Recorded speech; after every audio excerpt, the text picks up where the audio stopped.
हरिओम विद्यार्थी मित्रों, आज आपणे धोरण 8 विषय सामाजिक विज्ञान पाठ त्रीजो भारत में प्रथम स्वातंत्र्य संग्राम जे थयो हतो ए संग्रामना आजना आपणा मुद्दा छे लश्करीय कारण, तात्कालिक कारण, संग्रामनी शरूआत अने विकास, स्वातंत्र्य संग्रामना मुख्य नेताओं अने स्थळों, संग्रामनुं परिणाम अने निष्फळताना कारणों ने संग्रामनुं स्वरूप केवुं हतुं। आ बधा ज पॉइंटनी चर्चा आपणे आजना विडियोनी अंदर खास करवाना छे।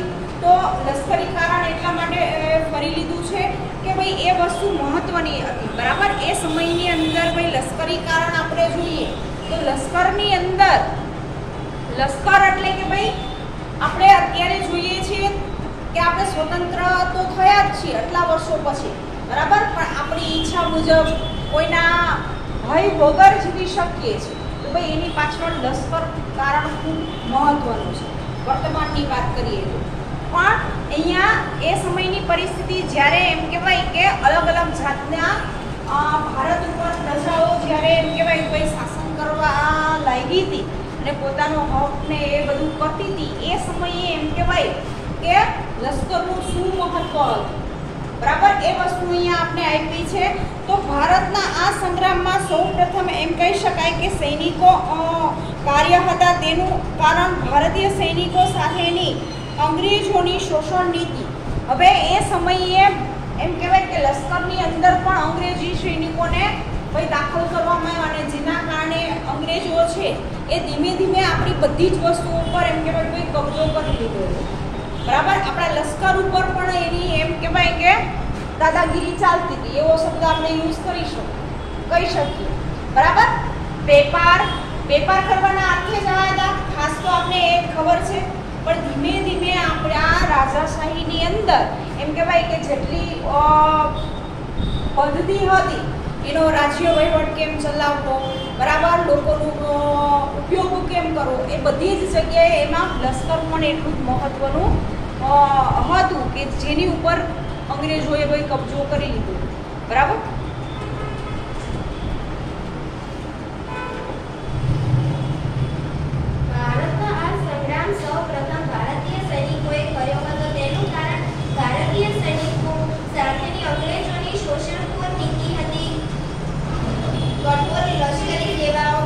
બજાવતા છતાં હિન્દી સૈનિકોના પગાર ભથ્થા અને સગવડ અત્યંત નિમ્ન કોટીના હતા। કોઈ પણ ભારતીય સૈનિક સુબેદારથી વધારે ઉચ્ચ હોદ્દો મેળવી શકતો નહીં। વળી અંગ્રેજો ભારતીય સૈનિકો સાથે કોઈ સામાજિક વ્યવહાર કરતા નહીં। ભારતીય સૈનિકોને પાઘડી બંધાવવા, તિલક કરવા અને દાઢી રાખવા પર પ્રતિબંધ ફરમાવવામાં આવ્યો હતો।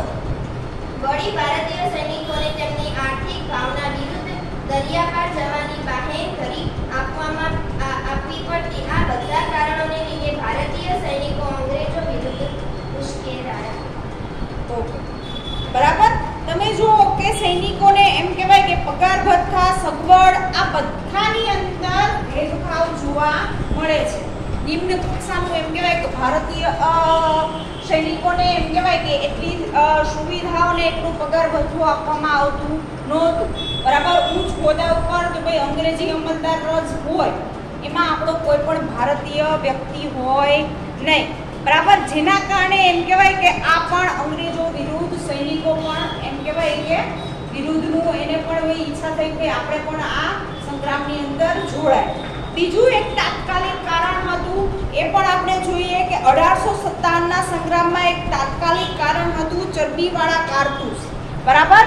એ સમયે એમ કહેવાય કે સૈન્યની અંદર એક નવી એમ કહેવાય કે પિસ્તોલની રાઇફલની શરૂઆત થઈ અને એ રાઇફલની ગોળીઓ કેવી હતી, ડુક્કર અને ગાયના એમ કહેવાય કે ચરબીમાંથી બનાવેલું હોય, એમાંથી એમ કહેવાય કે અને એ પાછી તમારે મોઢેથી તોડવી પડે અને પછી એ કારતૂસનો તમે એમ કહેવાય ઉપયોગ કરી શકો। તો આ પણ કારણ એક મહત્વનું જવાબદાર બન્યું। હવે આપણે આપણા સમાજની ખબર છે, બરાબર।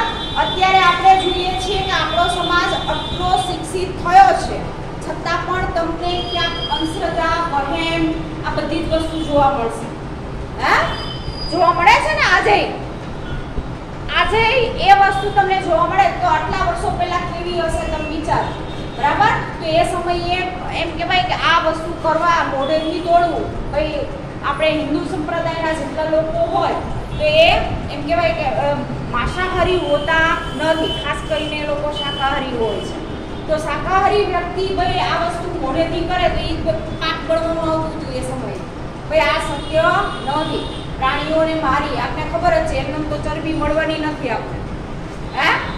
તો ગાય અને ડુક્કર એટલે આપણે ભૂંડ આટા મારે છે જોયા હોય, બરાબર? એને આપણે ભૂંડ કહીએ છીએ, જે હંમેશા એમ કહેવાય કે કાદવ કીચડવાળી જગ્યા હોય ને એ જગ્યા ઉપર વધારે જોવા મળે છે આપણે, બરાબર? એવી એની ચરબીનો ઉપયોગ કરીને એમ કહેવાય કે ભાઈ કારતૂસ બનાવવામાં આવતી. હવે વિચાર કરો કે એ વસ્તુનો ઉપયોગ આપણે મોઢેથી કરવો પડે ત્યારે આપણે અચરજ લાગે, હે? અત્યારે પણ આપણે જોઈએ છીએ માંસાહારી વસ્તુ આપણે નથી ખાતા, કોઈને ખાતા જોઈ તો આપણે આમ કંઈક ચીડ ચડતી હોય કે આ લોકો કેમ ખાય છે, હે? પણ જે રેગ્યુલર ખાતા હોય એને આ વસ્તુ નોર્મલ લાગે, હે? ચીનવાળા બધા કીડા પકોડા ખાય તો એને નોર્મલ લાગે, એનું દરરોજનું છે ભોજન, બરાબર ને? પણ જ્યારે એમ કહેવાય કે આપણે હવે શાકભાજી જ ખાધી હોય તો આપણે એ વસ્તુ પરવડે નહીં, ભાઈ એ વસ્તુ આપણે ગમશે નહીં. આગળ બોલતી રહે. ઈસવીસન 1857ના સંગ્રામનું એક તાત્કાલિક કારણ હતું ચરબીવાળા કારતૂસ. અંગ્રેજ સરકારે સૈનિક માટે જૂની બ્રાઉઝ બેઝ રાઇફલની જગ્યાએ નવી એનફિલ્ડ રાઇફલ ઉપયોગમાં લેવાનું નક્કી કર્યું હતું. આ રાઇફલના કારતૂસના ઉપરના ભાગે આવેલી કેમ્પને દાંત વડે તોડવાની હતી. જાન્યુઆરી 1857માં બંગાળમાં રહેલા ભારતીય સૈનિકોમાં એવી અફવા ફેલાઈ કે આ કારતૂસો પણ લગાવવામાં આવેલ કેમ્પમાં ગાય અને ડુક્કરની ચરબીનો ઉપયોગ થાય છે. હિન્દુ અને મુસ્લિમ એમ બંને ધર્મના સૈનિકો આ વાતથી અકળાઈ ઉઠ્યા, કારણ કે ગાય હિન્દુઓ માટે પવિત્ર હતી જ્યારે મુસ્લિમો માટે ડુક્કરનું માંસ વર્જ્ય પ્રતિબંધિત ગણાતું. હવે તે મોઢામાં મૂકવાનો પ્રસંગ આવે તો તેઓ ધર્મભ્રષ્ટ થાય. સિપાહીઓએ આ કારતૂસો વાપરવાનો ઇનકાર કરી સંગ્રામની શરૂઆત કરી. કેટલાક ઇતિહાસકારોના મતે આ માત્ર અફવા નહોતી. બરાબર? આપણા જેટલા એમ કહેવાય કે ઇતિહાસકારો હતા, બરાબર, પુરાતત્વ શાસ્ત્રીઓ હતા જે સંશોધન કરતા હોય, બરાબર, ઇતિહાસનું જે લોકો સંશોધન કરે છે એના મતે આ એક અફવા નહોતી, આ એક હકીકત હતી, કારણ હતું, બરાબર? આપણે ખબર જ છે કે ભાઈ આપણો સમાજ કેવો રૂઢિચુસ્ત હતો, બરાબર? તમે વિચારો કે હિન્દુ મુસ્લિમ સંપ્રદાય એવું નથી કે ભાઈ આપણા જે હિન્દુના સંપ્રદાયમાં હતું, મુસ્લિમ સંપ્રદાય હોય કે ખ્રિસ્તી સંપ્રદાય હોય, દરેકને પોતાના ધર્મનું વર્ચસ્વ, બરાબર, એ સમયની અંદર આપણે વધારે જોવા મળે છે. અત્યારે આપણે વર્તમાનમાં એ વસ્તુ અનુભવીએ જ છીએ, બરાબર? તમારા જે જૂના રીત રિવાજ હોય ને એ રીત રિવાજમાં તમે આગળ પાછળ થશો ને તમારા વડીલ હશે એ તમને ટોકશે, હે? ભાઈ આવો રિવાજ નથી. આ વસ્તુ ક્યારે જોવા મળે? કોઈ લગ્ન પ્રસંગમાં ગયા હોય, બરાબર, અથવા તો કોઈ એવી ધાર્મિક વસ્તુ થતી હોય જે આપણા વંશ પરંપરાગત બનતી હોય આપણા ઘરમાં, એ સમયે આ વસ્તુ તમને જોવા મળશે. જરા પણ આપણે ઊંચ નીચ કે થોડુંક ફેરફાર કરીશું તો આપણે સીધા ટોકવામાં આવશે, પણ આમ નથી થતું, હે? આની વિધિ આમ જ છે, આમ જ કરવું પડે. થાય કે નહીં? એવું બને છે ને? આ આપણે આજુબાજુ બનતું હોય, આપણે ખાલી જોવાનું જ છે. તો વિચાર કરો કે આજથી આટલા વર્ષો પહેલા કેટલી રૂઢિચુસ્તતા હશે, બરાબર? આ પણ એક એમ કહેવાય કે સિપાહીઓમાં અસંતોષ હતો, જેના કારણે એમ કહેવાય કે આ સંગ્રામની અંદર આપણા સૈનિકો પણ જોડાયેલા આપણે જોવા મળે છે. પછી છે સંગ્રામની શરૂઆત અને વિકાસ કેવી રીતે થયો? ભાઈ એ સમયે તો મેં તમને કીધું કે એવી કોઈ ટેકનોલોજી નહોતી, એવો કોઈ વિકાસ નહોતો, બરાબર? તો ભાઈ આ સંગ્રામની અંદર લોકો એક પછી કઈ રીતે જોડાયા એ વસ્તુ આપણે જોઈશું. સંગ્રામની શરૂઆત અને વિકાસ 29 માર્ચ 1857ના રોજ બંગાળની દ્વારા સામાન્ય સિપાહીઓએ ચરબીવાળી કારતૂસો વાપરવાનો ઇનકાર કર્યો. અંગ્રેજ અધિકારીઓએ તેમનો વિરોધ ન કરવાની આજ્ઞા આપી, પરંતુ મંગળ પાંડે અંગ્રેજી અધિકારી મેજર ન્યૂઝની તેની સામે આવ્યો મેજર મયુષને તેની ધરપકડ કરવા આદેશ કરતા મંગલ પાંડેએ ગોળી મારી અને મયુષન ત્યાં જ ઢળી પડ્યો. ત્યાંથી આગળ વધી તેણે લેફ્ટનન્ટ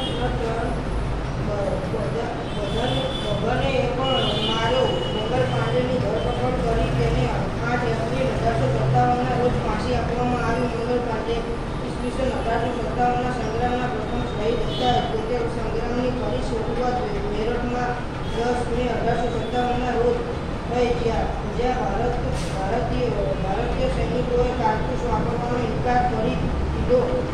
તેમને જેલમાં પૂરવામાં આવતા અન્ય સિપાહીઓએ બળવો કરી અંગ્રેજો અધિકારીઓની હત્યા કરી. તેમણે પોતાના સાથીઓને છોડી મોટો વિદ્રોહ કરી નાખ્યો.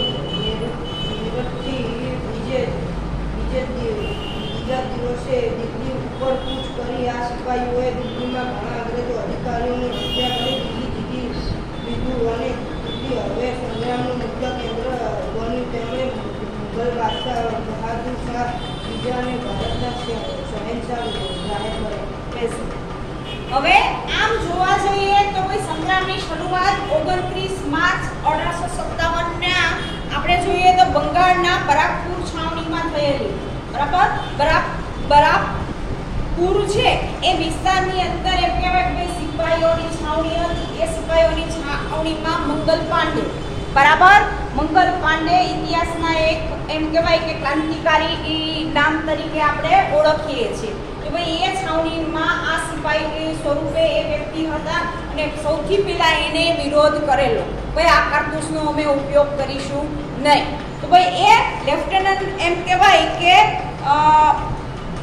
બંધન અને યુશન નામના જે બે હતા એને એમ કહેવાય કે યુશનને મંગલ પાંડેએ ગોળી મારીને ઠાર કરી દીધા. સામે એમ કહેવાય કે આવી ગયા. ને આપણે ખબર જ છે કે એ સમયના જેટલા ક્રાંતિકારી નેતાઓ હતા ને એ એક એમ કહેવાય કે જુનૂનવાળા હતા. કાં મરું અથવા તો કોઈ મારું, બરાબર. એનો જીવન મંત્ર એવો જ હતો કે આ અંગ્રેજોને અમે મારશું અથવા તો ભાઈ મરી જશું છેલ્લે, બરાબર. તો આમાં ભાઈ આ સંગ્રામના પ્રથમ શહીદ કોણ હતા એવું આપણે પૂછવામાં આવે તો આપણે મંગલ પાંડે નામ યાદ રાખવાનું છે, બરાબર.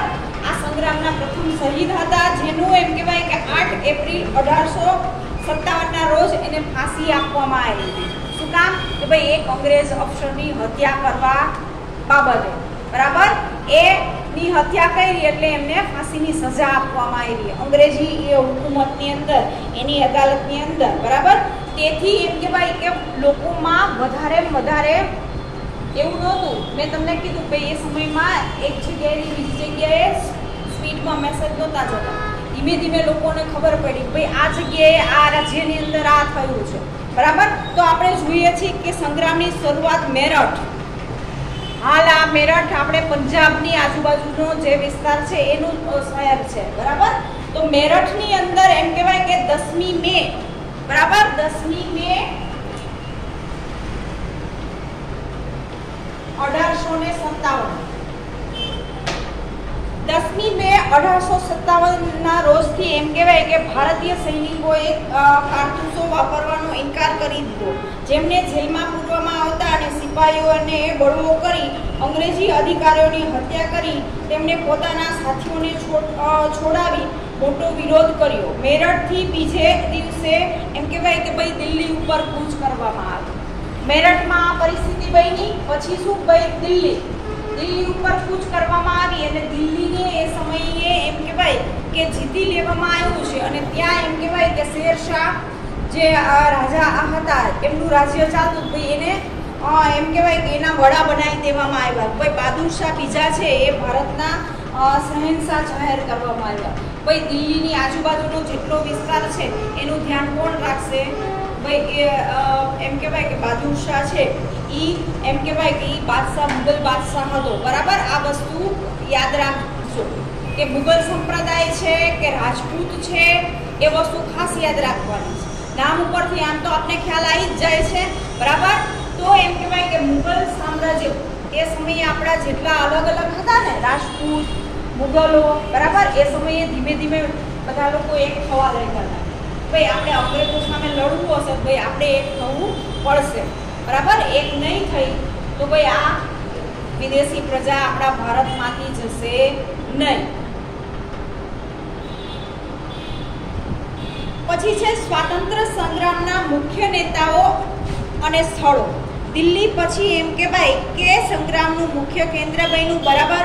ભારતમાં કાનપુર, લખનઉ, ઝાંસી, પટના, જગદીશપુર, બરેલી, આ બધા જ જેટલા સ્થળો છે એ હાલમાં આપણે ઉત્તર ભારતનો જે ઉપરનો વિસ્તાર છે નકશામાં, ખાસ ઉત્તર ભારત, બરાબર, એ ઉત્તર ભારત દિલ્હીની આસપાસના આ વિસ્તારના નામ છે. અત્યારે તમારે શોધવું હોય તો ભાઈ નકશાની અંદર જુઓ તો એ ઉત્તર ભારતનો આખો જે વિસ્તાર છે એ વિસ્તારની વાત કરેલી છે કે ભાઈ આ વસ્તુનો સમાન. લખનૌમાં સંગ્રામનું નેતૃત્વ બેગમ હઝરત મહેલે લીધું હતું. ખાસ આ શહેરોના નામ યાદ રાખજો. અને એ શહેરની અંદર ભાઈ કોની હુકુમત હતી, કે કોના આગેવાની હેઠળ આ સંગ્રામમાં જોડાયેલા હતા. તો લખનઉ આવે તો આપણે યાદ રાખવાનું ભાઈ એનું નેતૃત્વ બેગમ હઝરત કરતી હતી, બરાબર. જ્યારે એમ કહેવાય કે ઝાંસી છે એ રાણી લક્ષ્મીબાઈના હાથમાં હતું, બરાબર. પછી વિશાળ લશ્કર સાથે એમ કહેવાય કે વીરતાપૂર્વક જોડાયેલા આપણે જોવા મળે છે. કાલબી અને ગ્વાલિયર જેવા સ્થળોએ અંગ્રેજો વિરુદ્ધ સફળતાપૂર્વક નેતૃત્વ કર્યું. બિહારમાં જાગીરદાર કુંવરસિંહ, બિહાર રાજ્ય હાલમાં પણ છે, બરાબર.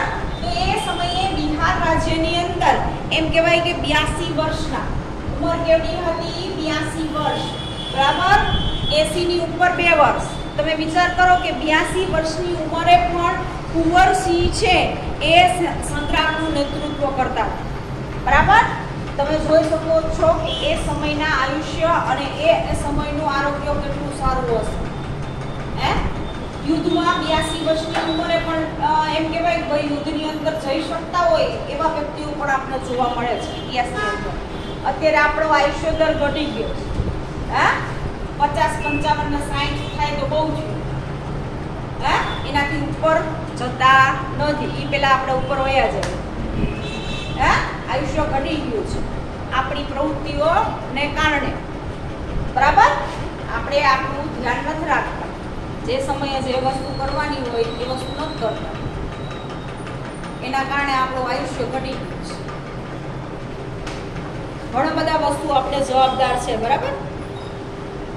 એક જ કારણ નથી, એની પાછળ ઘણા બધા કારણો છે, બરાબર.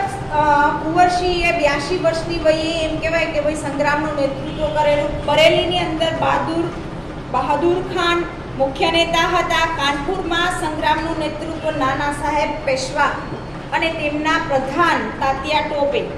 ઇતિહાસની અંદર આ બે વ્યક્તિ પણ એટલા જ મહત્વના છે, નાના સાહેબ પેશવા અને તાત્યા ટોપે. તાત્યા ટોપે પણ એટલો જ એમ કહેવાય કે પરાક્રમી, હોશિયાર અને જુનૂની માણસ હતો, બરાબર. કે આ વસ્તુ મારે કરવી છે ભાઈ એ કરીને જ રહેતા, બરાબર, પ્લાનિંગ સાથે. પણ એમ કહેવાય કે એ સમયે આ સંગ્રામ ચાલતો હતો, એ સમયે થોડીક નેતાગીરીની આપણે કહીએ નેતાના જે હોવા જોઈએ ને, શું કામ કે અલગ અલગ વિસ્તારમાં અલગ અલગ નેતૃત્વ ધરાવતા હતા, બરાબર. એટલે આપણે ખબર જ છે કે જેટલા માથા એટલી બુદ્ધિ. બધાની બુદ્ધિ એક સરખી ચાલે છે? નથી ચાલતી ને. એટલે બધાના વિચાર અલગ અલગ દિશામાં જતા હતા, જેના કારણે આ સંગ્રામમાં નિષ્ફળતા પડી, બરાબર. આપણે ખબર જ છે કે કોઈ પણ વસ્તુની અંદર જો એક વ્યક્તિ નેતૃત્વ સારું કરવા વાળો વ્યક્તિ પડી જાય તો એ બધાને ભાઈ તારવી લેશે. એ સમસ્યામાંથી આપણે બધા બહાર નીકળી શકીએ.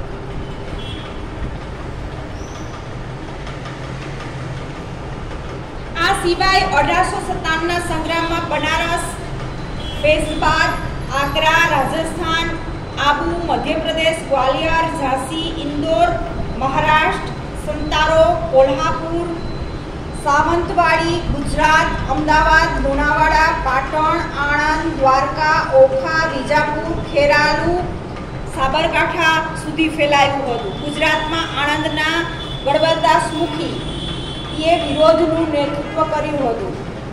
જોધા માણેક અને મૂળ માણેક દ્વારકા ઓખામંડળ વિસ્તારમાં અંગ્રેજોનો જબરદસ્ત પ્રતિકાર કર્યો હતો.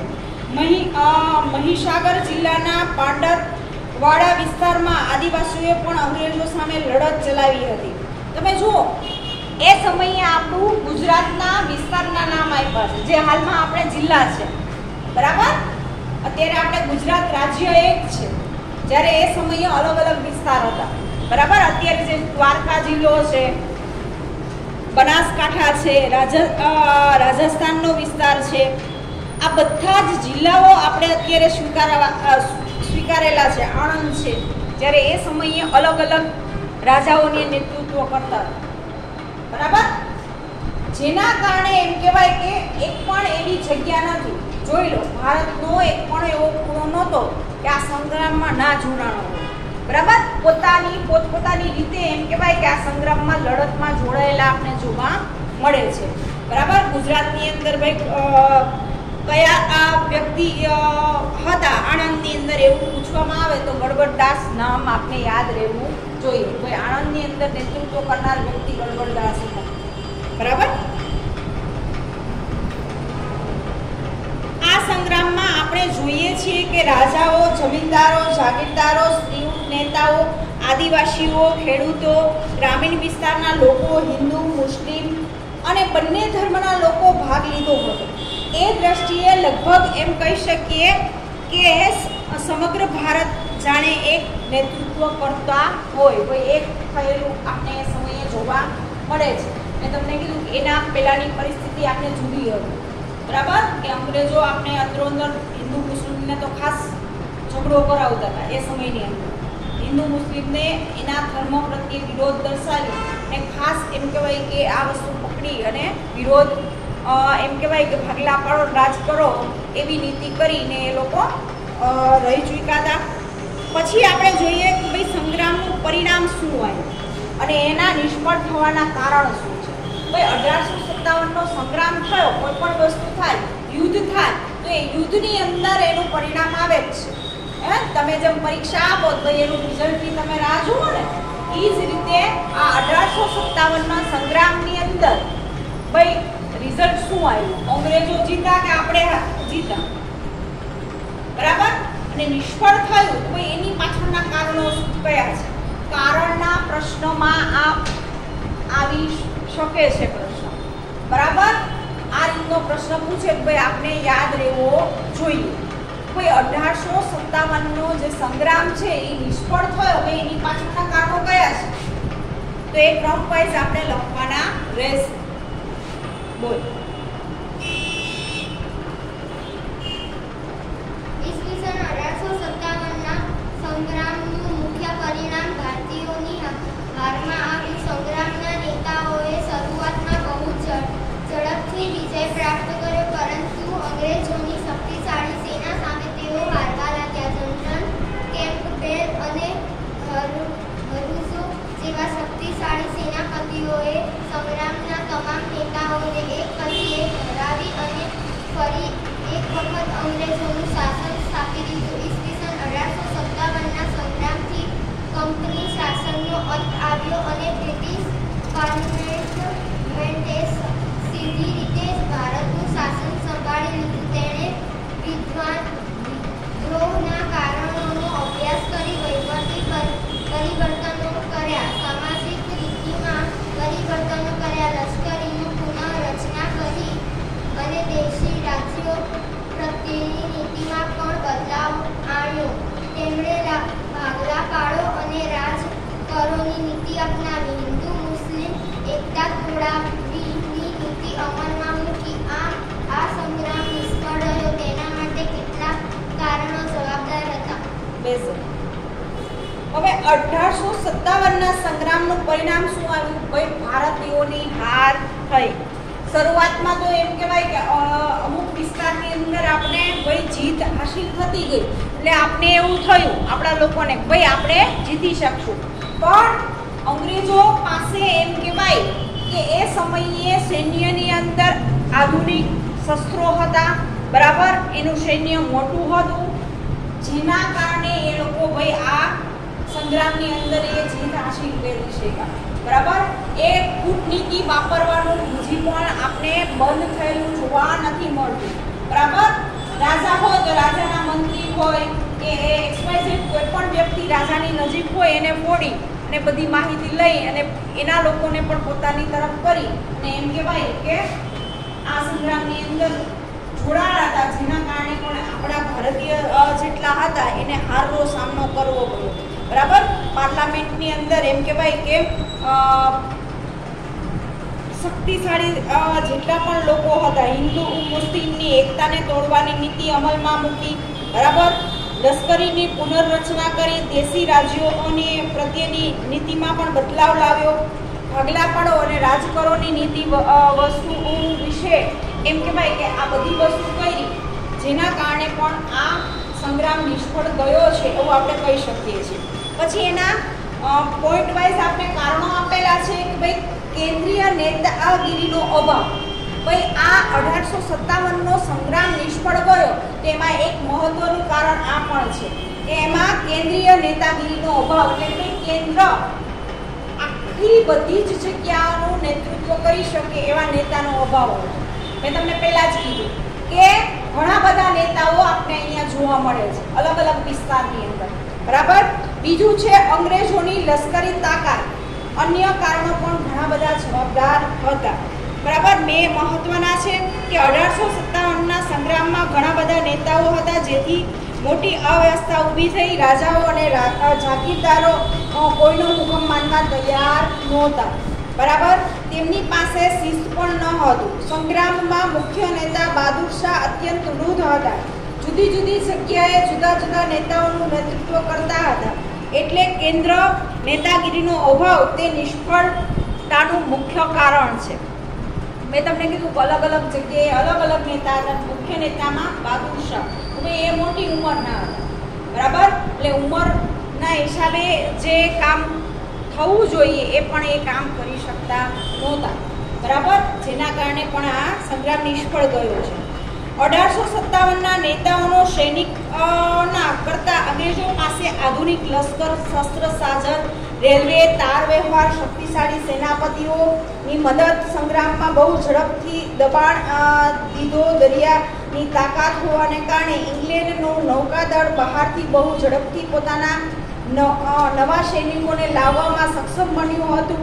સંગ્રામ કરતા નેતાઓમાં લક્ષ્મીબાઈ અને તાત્યા ટોપે બાદ કરતા કોઈ શક્તિશાળી નેતૃત્વ ન હતું. બરાબર. બીજા જેટલા વિસ્તારની અંદર નેતાગીરી હતી એ બધા કેવા હતા? બહુ પરાક્રમી અને શક્તિશાળી જોવા મળેલા નહોતા. એક રાણી લક્ષ્મીબાઈ અને તાત્યા ટોપે. બરાબર. કે જે એમ કહેવાય કે જે વસ્તુ બનવાની છે ને એની આગળનું વિચારીને લોકો કામ કરતા હતા કે આપણે આ વસ્તુ કરીશું તો ભાઈ એની આગળ શું રિઝલ્ટ આવશે એ પહેલા વિચારી લેતા. બરાબર. આ બે વ્યક્તિ એમ કહેવાય ભાઈ આગળનું ફ્યુચર પણ વિચારતા હતા, ભાઈ આનું રિઝલ્ટ શું આવશે આપણે સામે. એટલે કહી શકીએ છીએ કે ભાઈ આ કારણ પણ એટલું જ મહત્વનું બન્યું છે. મોટા ભાગના રાજાઓ સંગ્રામમાં અલિપ્ત રહ્યા હતા. એટલું જ નહીં, હૈદરાબાદ, કાશ્મીર, પટિયાલા, ઇન્દોર, ગ્વાલિયર, વડોદરા અને ભોપાલના શાસકોએ અંગ્રેજોને સહકાર આપ્યો. તમે વિચાર કરો કે આટલા વિસ્તારના રાજાઓએ અંગ્રેજોને સાથ આપ્યો કે ના અમે તમારી સાથે છીએ, એ તમે લડો. હવે ભારતના થઈને આપણા ભારતના જ લોકો સામે લડ્યા અંગ્રેજોની સાથે, અંગ્રેજી સૈનિક સાથે એમ કહેવાય કે ભળીને. બરાબર. અને ગુરખાઓએ પણ અંગ્રેજોના પક્ષે લડી અને સંગ્રામને નિષ્ફળ બનાવ્યો. અંગ્રેજ એમ કહેવાય કે સરકારના નોકરિયા, શિક્ષિતો અને બુદ્ધિશાળી જીવીઓને સંગ્રામથી ઘણો દૂર રહ્યા હતા. સંગ્રામની સમગ્ર ભારત ફેલાયો ન હતો. આ બધા કારણોથી પણ એમ કહેવાય કે ભાઈ સંગ્રામ નિષ્ફળ ગયો છે. છેલ્લો ટોપિક છે કે ભાઈ સંગ્રામનું સ્વરૂપ કેવું હતું. ભાઈ સ્વરૂપે એટલે કે ભાઈ આપણું સ્વરૂપ કેવું છે આપણે જાણવું હોય તો આપણે લખી શકીએ છીએ. એમ ભાઈ સંગ્રામ કયા સ્વરૂપે હતો એ વસ્તુ અહીંયા લખવાની છે. તો વિભિન્ન ઇતિહાસકારો અને વિદ્વાનોએ 1857ના સંગ્રામને જુદા જુદા સ્વરૂપે આપ્યા છે. બરાબર. અંગ્રેજો તેને માત્ર સૈનિક વિદ્રોહ કહે છે. કેટલાક ભારતીયો પણ તેને જન વિદ્રોહ માને છે. ઇંગ્લેન્ડ અને રાજપુરુષો ડિઝરાઈ તેને રાજકીય અને ધાર્મિક બળવો કહે છે. બરાબર. વિનાયક દામોદર સાવરકર આ સંગ્રામને ભારતનો પ્રથમ સ્વાતંત્ર્ય સંગ્રામ ગણે છે. પછી આવું એમ કહેવાય કે